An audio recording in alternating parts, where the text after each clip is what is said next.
Shalom, everyone. I'm Amir Tsarfati, and I am live from Connect here in Galilee.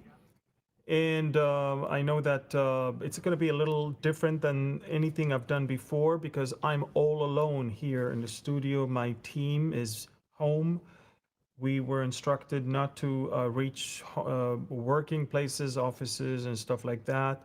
And so everything I do right now is being operated from homes of different people. So excuse us if there are sometimes some delays or some glitches with technology. It's not like my team is here and we can run things the way they normally run. Again, I'm Amir Tsarfati. We are 6 days into the war with Iran, and I have so many things to tell you. But more so, the reason for this broadcast is to answer your questions, and there are so many of them that we have already collected from the chat rooms on YouTube and on Facebook and on other platforms. So let's start with the prayer first, and then we're going to move to answer your questions. So, Father, we thank you so much. You are in full control. You are the Holy One of Israel. You are the one that never slumbers nor sleeps. You are the one that is the protector, the redeemer, the savior, and the one that cares so much about your people. And you never change. Although people might think you change, you never change. The gifts and the callings of God are irrevocable. So, Father, we pray right now that you will open the eyes of our hearts to understand the wonders of your words through the lens of uh, current events. Father, we want to add a little bit of current events to what we know in the Bible rather than a little bit of the Bible to what we see in current events, because your word is truth, and we need and want to be sanctified by that truth. In Yeshua's name, amen. So, ladies and gentlemen, shalom everyone. I'm Amir Tsarfati, live from Connect here in Galilee, in Israel. You cannot hear that, but waves of fighter jets are taking off just from 2 miles away from here, from the Ramat David Air Base, on their way to Iran. I mean, I can't believe I'm saying that, but for the last 6 days, we've been hearing nothing but takeoffs and landings here. Israel is dominating the skies of Western Iran. And the reason why I'm saying Western Iran is this is where the major events take place. That's where all the nuclear sites, this is the capital, this is where their missile silos, this is where all of the things they want to hide from us and they want to use against us. Now, anything that is east of that region is maybe not in full control of us, but it is harder for them to launch rockets and to hide things over there because rockets won't be able to make it to Israel if they're too far in the east. So, ladies and gentlemen, 6 days into the war, and Israel is crushing Iran to the point that Iran is begging us to stop. There's so many indications that that's the case. But the good news is that President Trump made his decision already to join the war and to take the situation and literally use it to create new reality in the Middle East and all around the world when it comes to the axis of evil and to the free world. So let me start by telling you a little bit of how it all began, because a lot of people don't understand the history of this whole conflict. They don't understand. And just like with Gaza, people say, "Oh, Israel is attacking innocent people." I mean, they lived in peace, and one day you just entered and you are destroying Gaza. That's baloney. Israel wants to live in peace. Israel wants everyone to recognize its right to exist, and Israel is willing to coexist with others. The problem that Israel has is with those that do not see the right of Israel to exist and are actively working to prevent that right and to bring about our annihilation. Ever since February of 1979, Iran became one of the biggest enemies of Israel. It was one of the biggest friends of Israel. But Ayatollah Khomeini arrived on board Air France flight and was welcomed into Tehran. The stupid left combined with jihadists and with those who hate the government, they worked together to bring about the Islamic Revolution. They just forgot that when the revolution starts, the left is going to be gone, and anyone that is liberal will be gone. And they made sure that even the military and the police of Iran of prior to that time will not be the dominant force in that country. Khomeini realized that he cannot trust the military and he cannot trust his police, and he created two parallel entities: the Iranian Revolutionary Guards, which is parallel to the military, and the Basij, which is parallel to the police. And those two were supposed to implement the Islamic Revolution, not just outside, but inside Iran, making sure that no one is going to touch the supreme leader, no one is going to touch any assets that belong to the new regime, and that at all times there will be strict control over the people of Iran that have been oppressed ever since. And so in Iran since then, there is two literally parallel systems. One that belongs to the state that was there even before, and one that was newly created by people who sworn allegiance to the Islamic regime of the Islamic Republic. And with them, the ideology of destroying Israel became more important than taking good care of their own people. And therefore, Iran was stuck 40 years ago with whatever it takes to the actual welfare of its own people. As of today, within 6 days, Israel managed to do unbelievable things. But before I say that, I need you to understand, folks, that for the last 40 something years, 47 years, Iran built itself as a regional superpower. And then Iran started building its own proxies who presented themselves as superpowers in their own region.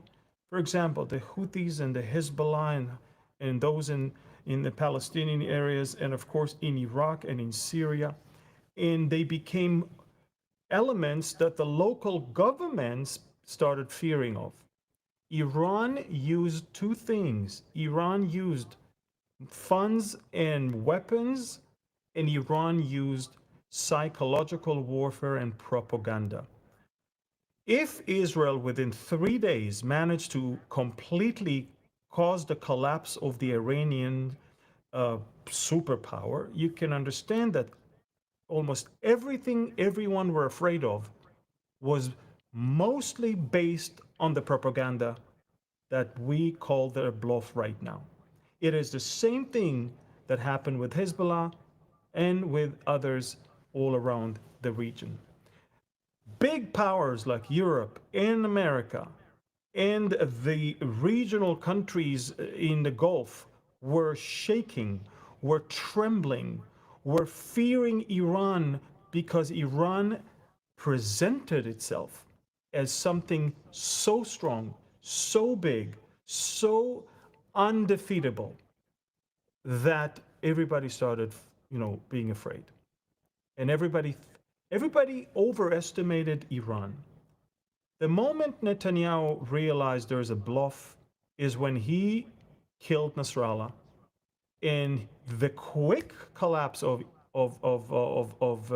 Hezbollah that led to the quick collapse of Assad and all the militias that Iran had in Syria, that led to the quick collapse of so many of its allies, even in Iraq. convince Netanyahu that if Hezbollah collapsed so fast, and Hezbollah was built as a model of the Iranian Revolutionary Guard, almost share the same flag, just different colors, the same emblem. Then he realized, I need to make the move.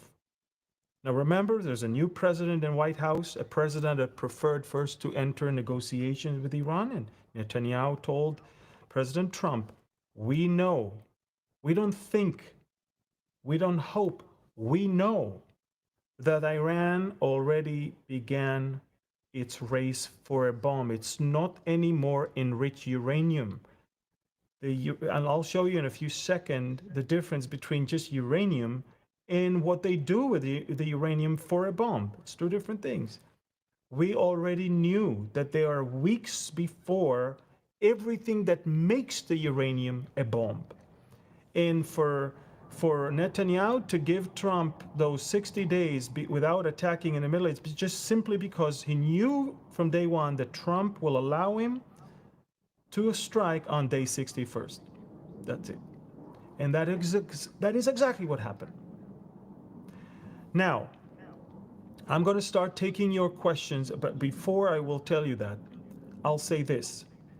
Israel began this operation by surprising the Iranians in their bedrooms. We, within 10 minutes, eliminated all of the top brass of the Iranian Revolutionary Guard. All of them were killed in their bedroom. We eliminated the top most important scientists who held all the information, all the knowledge, who were physically the people who were assembling the bomb. They're all dead. We destroyed on the ground the archive that contained all the knowledge that they had on this thing. And by the way, I don't know if you can hear that, but the F-16s, they're taking off nonstop. I'm not sure if you can hear that. But the other thing that I want you to know is that that after we destroyed these people, squads of the Israeli Mossad were operating on the ground, and we began simultaneously to operate against two. Wow, amazing. That's another takeoff of 40 or 50 fighter jets on their way to Iran right now. But what you need to know is simultaneously with eliminating the leaders and the scientists, we struck on the ground their plan for the first blow against Israel should we attack. We destroyed on the ground all the missiles that were supposed to be launched, and we began to destroy 70 anti-aircraft batteries that are literally in Tehran region and in the main missile bases. We decided to first make sure that those who needs to die are dead.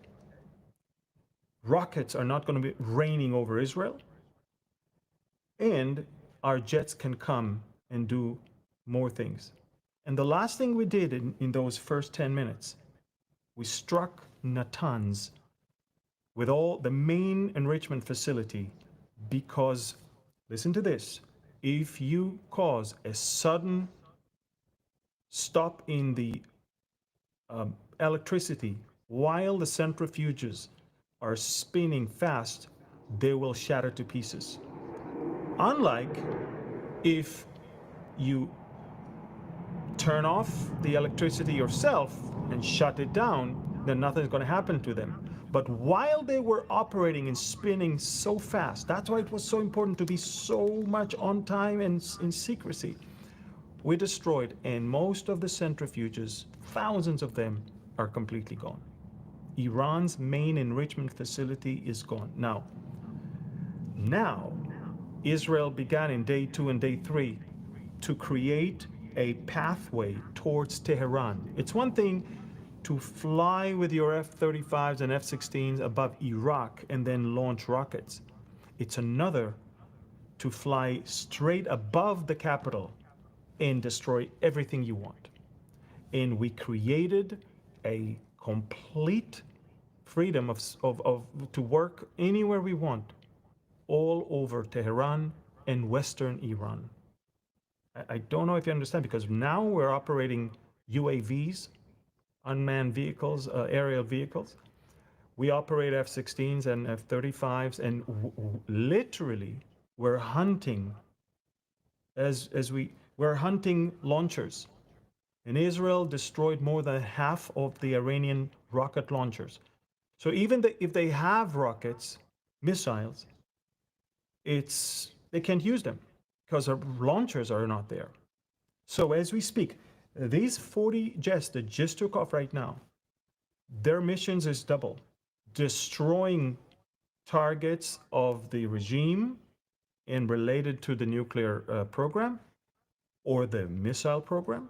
And the other target is to hunt launchers before they strike Israel. And that is exactly why, starting from June 13, they started by launching few barrages of 50 to 60 rockets each. Now it's declining to 5 to 10 rockets, and because they're lacking launchers. And now, of course, we want to deplete their stockpile of missiles, but they still have over 1,500 of them. But again, you can have 15,000. If you don't have launchers, you can't use them. So Israel is targeting those things right now, and it's important that you understand that. The only site that Israel has not touched yet and will touch in the very near future, when I say near future, I mean hours from now, is the underground facility in Fordo. And I would like to ask my team, we have a Fordo video that shows you, the whole complex under the ground. I don't know if we have it, guys. If we have it, then we can play. If we don't have it, just let me know, and I'll move forward by answering questions. Let me see if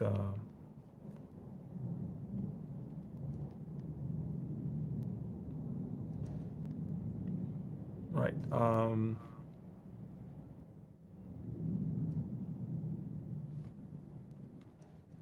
Anyway, let's move forward. The last thing I want to say, folks, America made a decision. The Nimitz is on its way. I just got the news that the Ford carrier and the strike group is on its way. We believe that also the B-52s are being loaded in Diego Garcia in the Indian Ocean. And the B-2s will be on the way. And the reason why, it's because if you want to attack Fordo faster, you need those GBU-57. Those are 30,000 pounds bunker busters.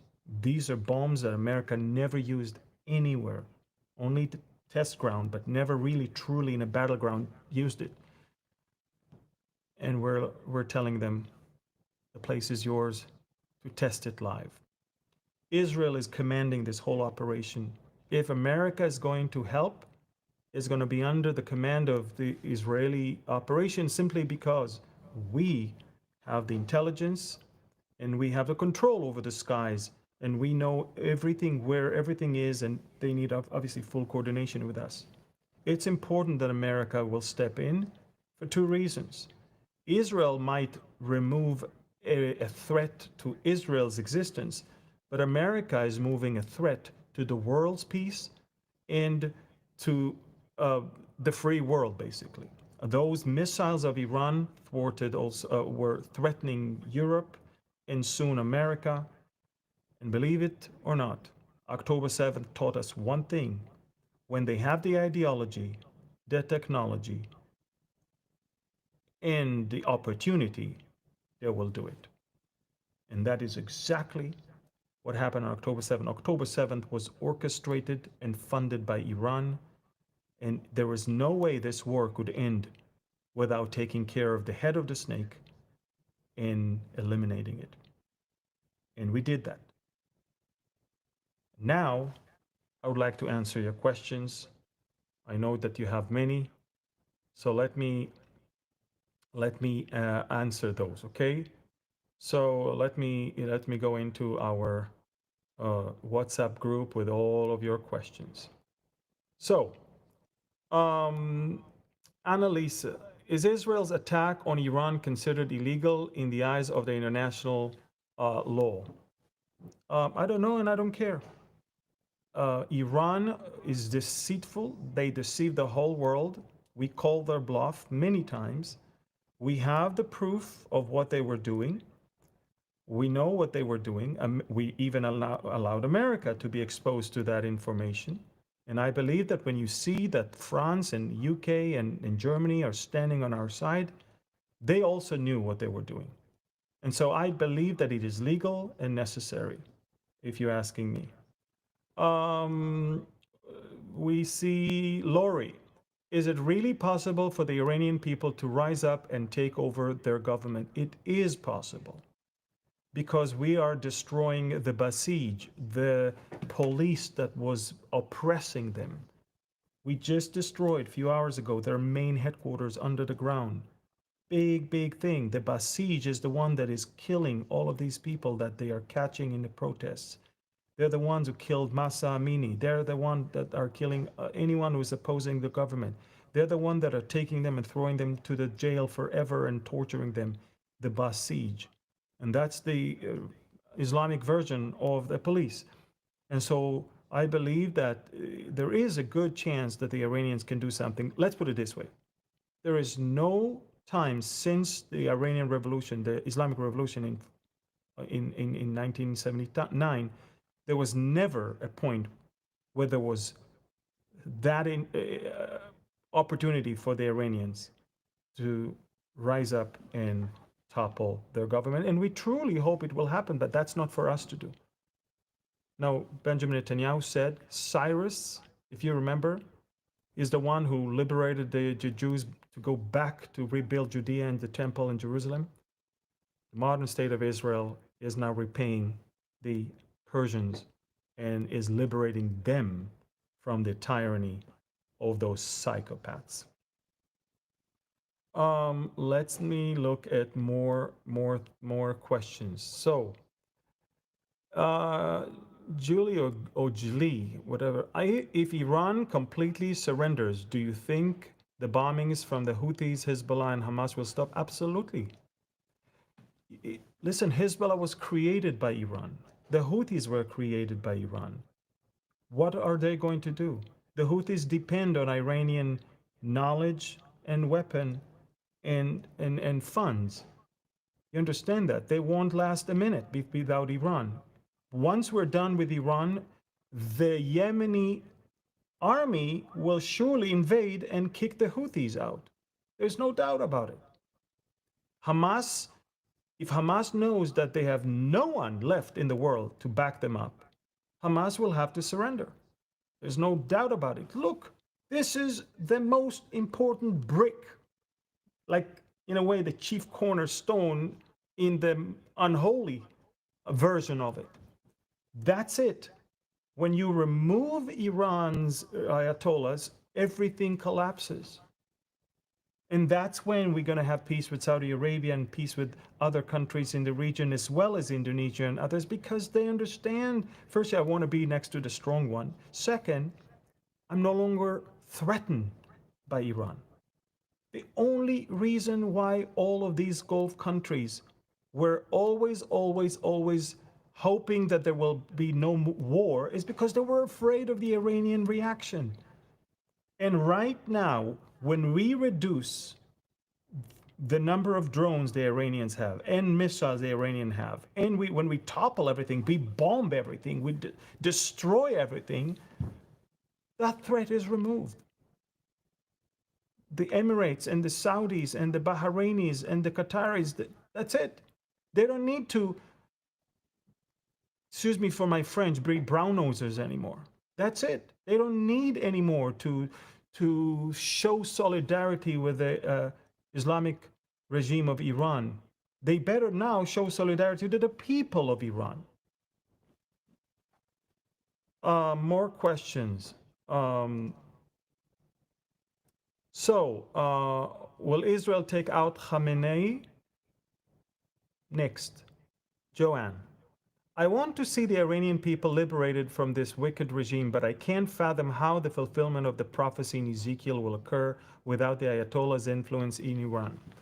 Look, you're right. I mean, it makes sense that the Ayatollahs will stay, but unless there will be a period of peaceful time without the Ayatollahs, and then somehow another vicious regime will rise and join Russia and Turkey against Israel. That's another option because, look, one thing I know, Iran, Persia will join Russia and Turkey, Sudan and Libya against Israel because the Bible says so, and the Bible is truth. It's the most accurate source of information ever. Now, are they the Ayatollahs or someone else? I don't know. I'm not even trying to speculate. For the sake of the good, wonderful Iranian people, I hope they'll have some time of some liberation here. But biblically, Persia is going to join a war against Israel. These are the facts. What's going to happen with the Ayatollahs and how it's going to happen with the Ayatollahs, it seems like it's very likely for America to actually be very active to topple the Ayatollahs because the Ayatollahs will never change their ideology. You have to understand. Even if you take away their capability right now, they will still somehow want to destroy Israel and threaten the world because that's their ideology. So, will Trump leave them in power or not? That's his thing because he runs the big picture. For us, we needed to do three things: remove their missile program, their nuclear program. And by the way, missile and nuclear work together because missile can carry the nuclear. You can have a nuclear warhead, but without a missile, it'll stay in your house. And the third thing we want to eliminate is the ability of Iran to basically activate proxies that will do the dirty job for them. And that is exactly what Netanyahu said. He said, what we were fearing is that the Iranians will send a nuclear warhead or a rocket to the Houthis to do the dirty job.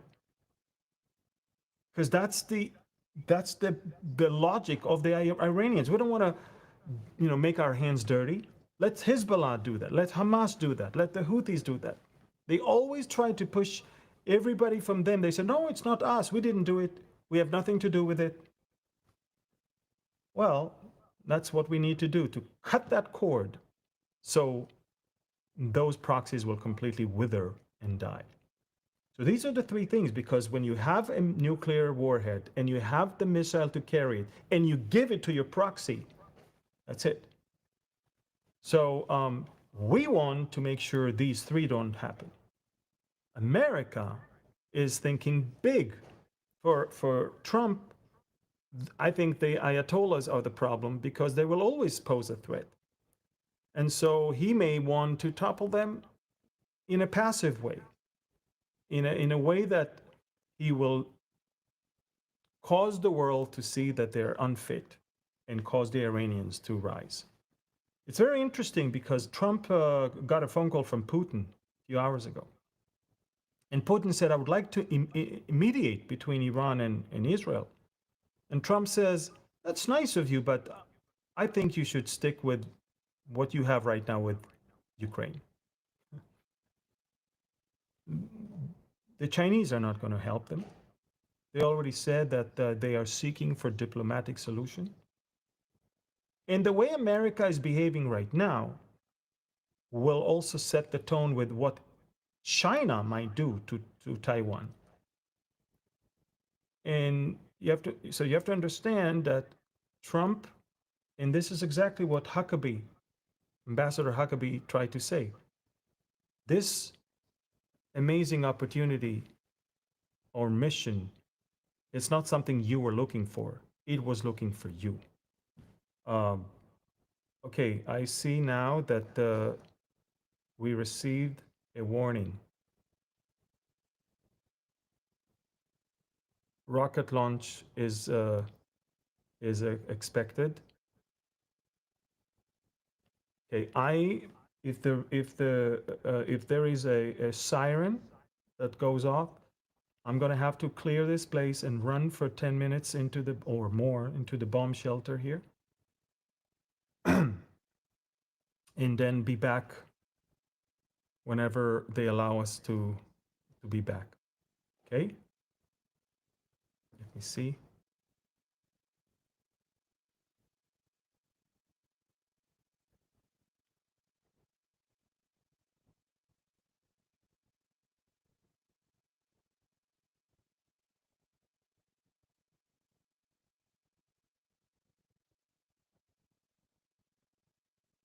I'm gonna ask my team to write me if the warning is also for northern Israel.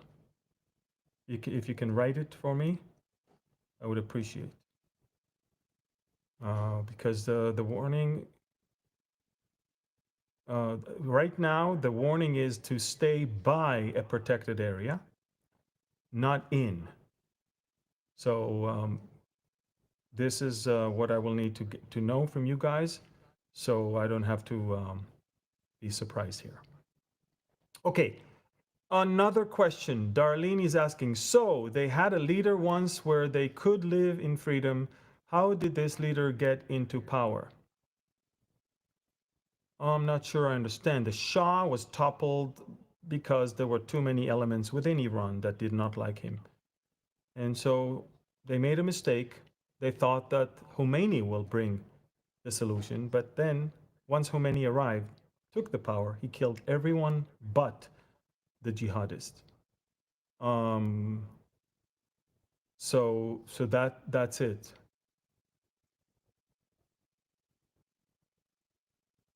Ark is asking, will any of this somehow connect to the Damascus prophecy in Isaiah 17? Isaiah 17 is related to Damascus. Damascus will be attacked. Damascus will be uninhabitable. Everything in the Middle East is related to somehow to Israel. Bible prophecy is always about Israel or about the nations and whatever they do to Israel. The Bible prophecy is not talking about wars between nations and themselves. So if there is a prophecy regarding the destruction of Damascus, it is related to a threat that is there, or somehow something that happens to Damascus due to the fact that it posed an existential threat to Israel. How and what? God knows. I'm not here to speculate. I'm here to say that Damascus for sure will not stay standing. It's the oldest standing city in the world, and it will cease from being a city.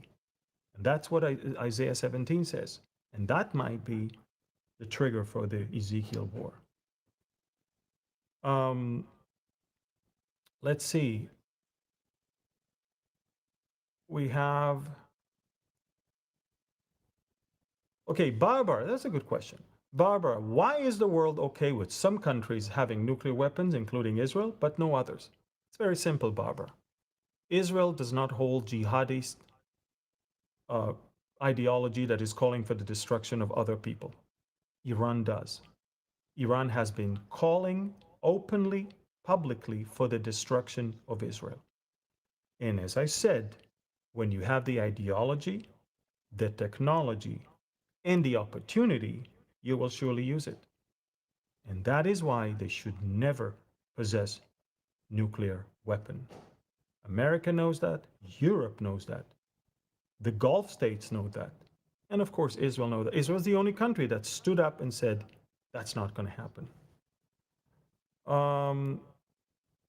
Okay, about 8 launches from Iran. This is the first Iranian barrage in 18 hours.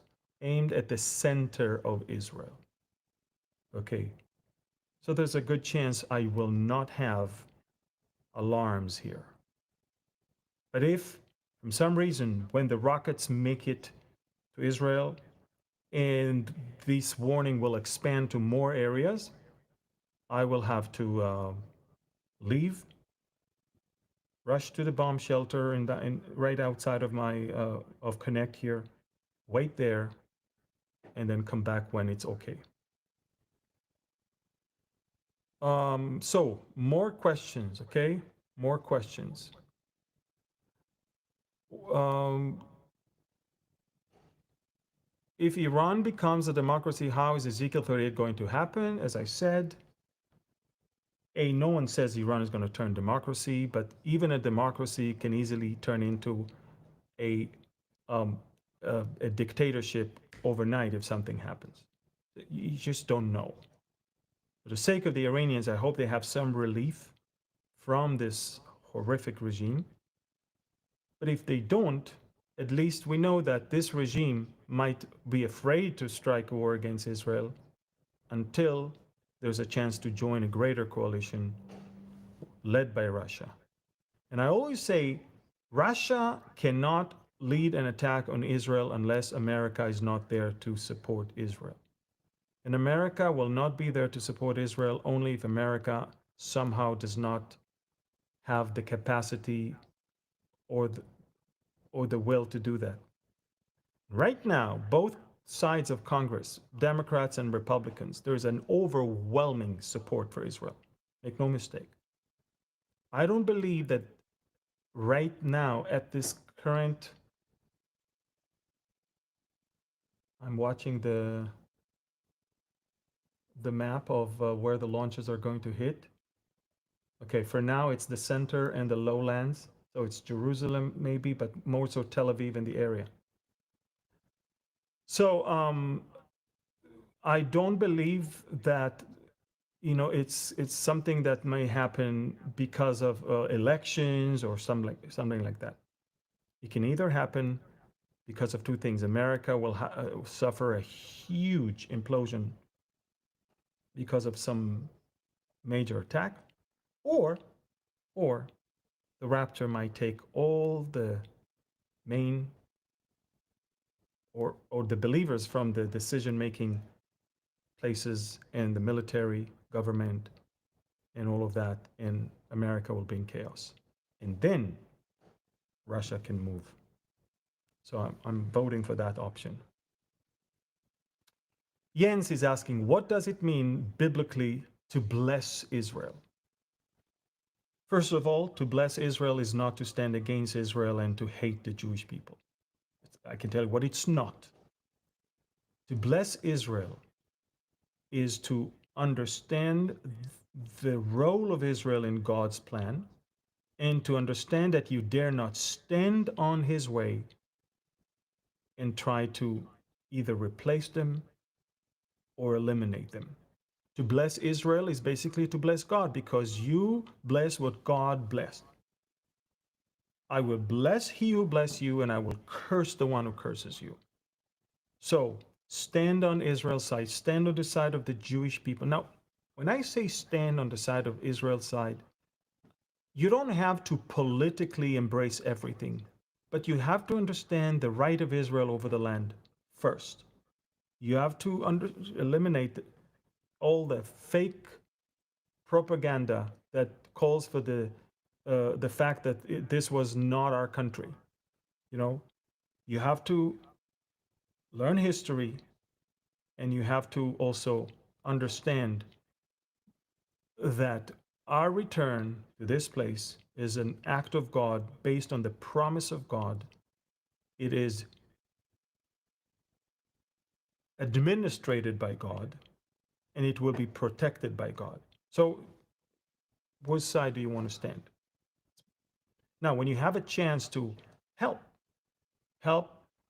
fighting anti-Semitism, help educating people about Israel's role and Israel's right over the land, help giving Israel, helping Israel. And, when Jesus said, When I was sick, you took care of me. When I was naked, you clothed me. When I was hungry, you fed me.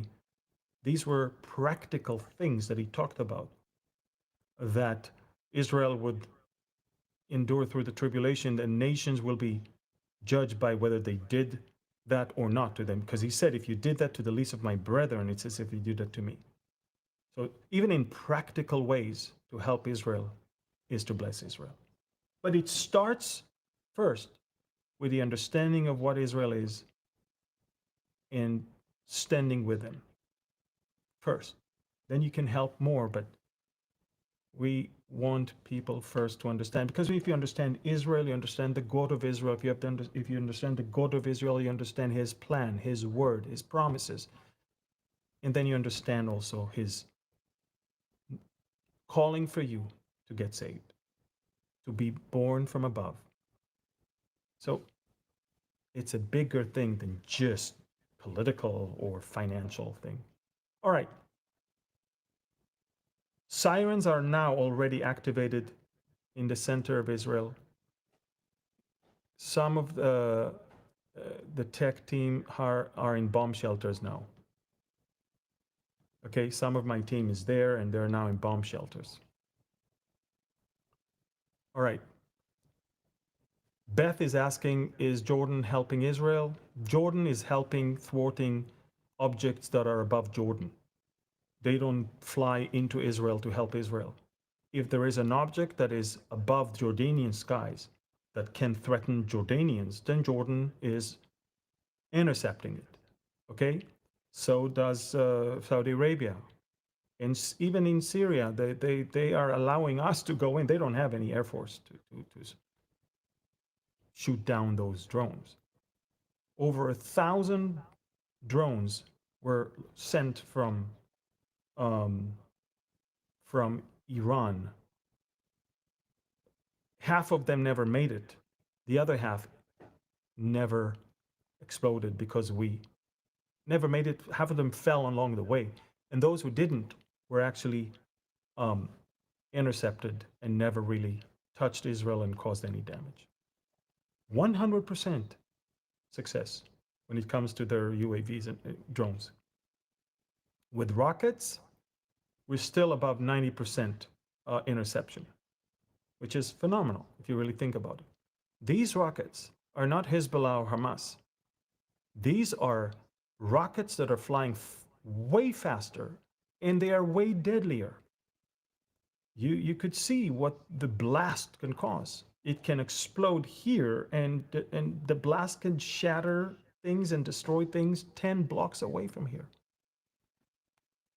So that's a greater danger than anything we've seen from Hezbollah and Hamas. And that is exactly why we have to eliminate the threat of the ballistic missiles. Israel understood that Iran is working hard on producing 300 ballistic missiles every month. That's 3,600 a year. Multiply that to understand how much they were about to have and how much damage they could cause any country around. And their missiles are getting greater and greater range, so they could easily hit not just Israel and the Middle East, but also all of Europe and also parts of America. Remember 3 aims to this operation. 1, to eliminate their nuclear program. 2, to eliminate their ballistic missile program. And 3, to cut the cord and kill this whole proxy armies that might be those who use the rockets and the nuclear warheads. So we're working, we're not afraid. Within 6 days, Iran is already on the floor. That's it. Now, they are trying to shoot, look, these are 6 rockets or 10 rockets that they just, launched. Do you understand how many rockets they were planning on launching each barrage? Hundreds. And even if you could thwart 90% of them, let's say 300 rockets or 500 rockets are sent, that means that 50 rockets can actually fall and kill hundreds of people. if not more, and not to mention the sites that they could hit and the damage that they could cause to the country. No country can afford living under such threat. From a country that is, ideology, its ideology is to destroy us. It's never going to happen. Okay, explosions heard in the center. All missiles were successfully intercepted. Thank God. But you know why? Because when we are not overwhelmed, we can easily intercept them. When they send too many, it's hard for the systems to deal with all of them. That's why those fighter jets, the first thing they do is hunt the launchers. When we diffuse that threat, then even if they have rockets, they cannot launch them. So Israel is operating in three different arenas right now in Iran. We're hunting for launchers. We're destroying nuclear targets. And nuclear targets are not just the enrichment. There's many more stages. There is the place where they manufacture centrifuges. There's the place which is the conversion center from liquid back to metal. There is a place where they can where they're working together to put the detonator. And there's a place where they're testing it. There's so many different things that are beyond just centrifuges and uranium. And so we're systematically attacking all of them. And again, if there is one site that we believe it's good to wait for America to hit, because America has the only plane that can carry the GBU-57. That's the B-2 Spirit stealth bomber, or the B-52s. And so all I'm trying to say is that great things are happening right now. The world is stunned by the diversion operation that shocked the Iranians and literally took them off, their balance, and caused us to, within 2.5 days, to have complete freedom in their skies. Think about it. A foreign nation dominates your skies. Literally, we can do anything we want, kill anyone we want, destroy any building we want. And this is 1,500 to 1,800 kilometers, over 1,200 miles away from us. Israel is now going to allow America into Iranian airspace. Do you even understand what I'm saying? Israel will grant permission to American bombers to bomb in Iran. Israel granted permission for 3 passenger planes to take off and land in Oman just a few hours ago. We could have bombed them. But we got information that the people on board are people who are actually fleeing Iran towards Oman for the sake of negotiations. So the Americans told us, let them go. And we did. But you understand, we dominate. We control the entire airspace of Western Iran. And by the way, Eastern Iran is kind of irrelevant, because the range is too far for the rockets from Eastern Iran. And when a missile flies too long, it tends to either disintegrate and fall, or not have the velocity that it needs to have once it reaches. And it's easier for us to intercept it. So it's amazing things that are happening. I call it the 6 days war, because within 6 days, that's it. It's almost over. But unlike the first 6 days war, Israel is in a completely different place right now. By the way, this is the first time in the history of Israel that America will join us in a war, and a war that is ours, a war that began with what we call a preemptive strike on Iran. American pilots were not there in 1967 or 1973. They were not there in 1982. They were not there in 1948. None of the wars of Israel, American pilots took an active role. Yes, we received supplies of ammunition and weapon, but to have US pilots using US bombers with US bombs in a war that was initiated by Israel to eliminate an existential threat to Israel. Unheard of.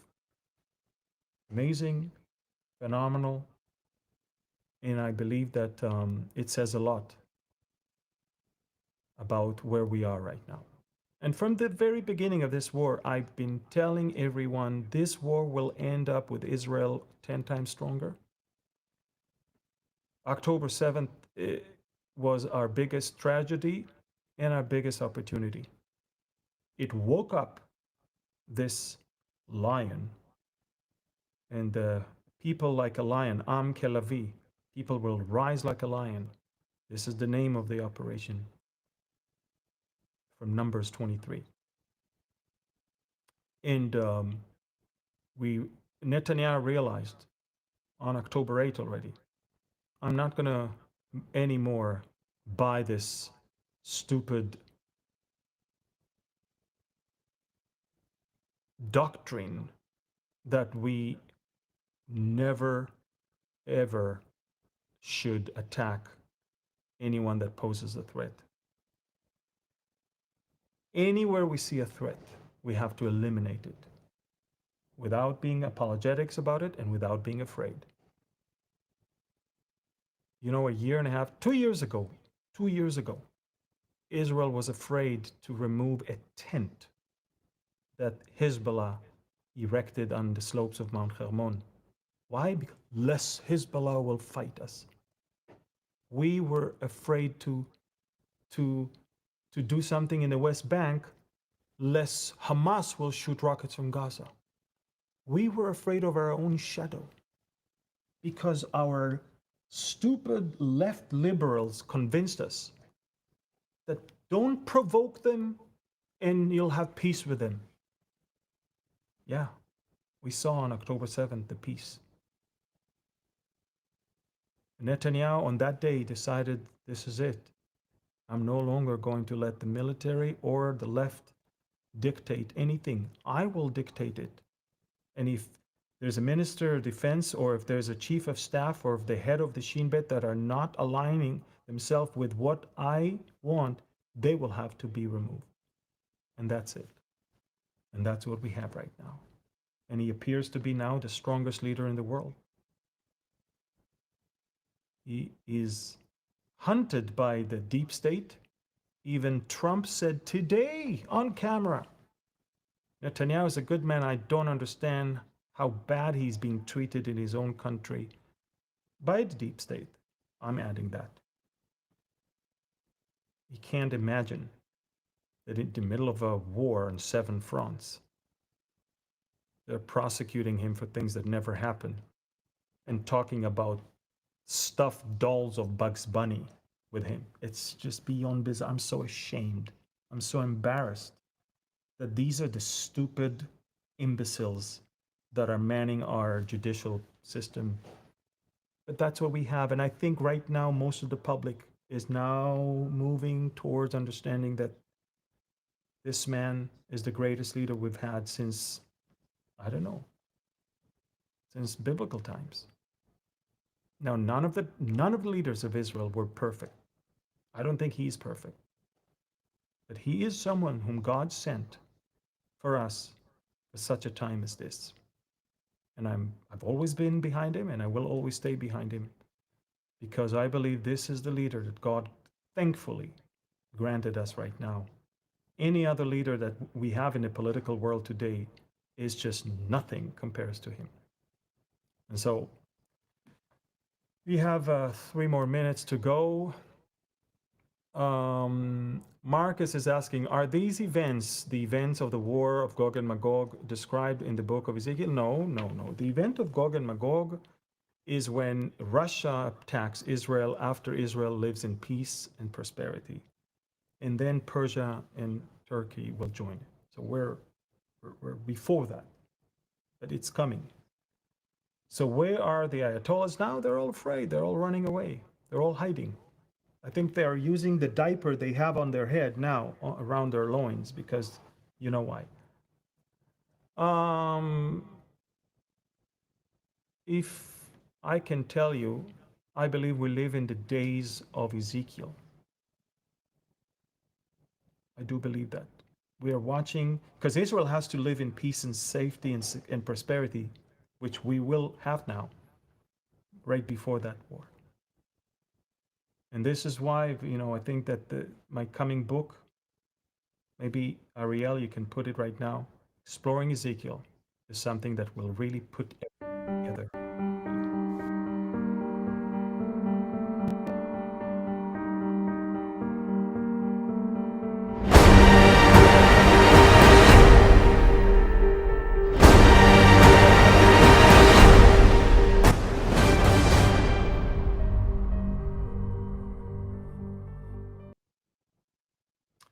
All right, folks, I'm going to finish with the Aaronic blessing upon you. We'll do that probably more often now that I see that it's possible, even when my team is scattered.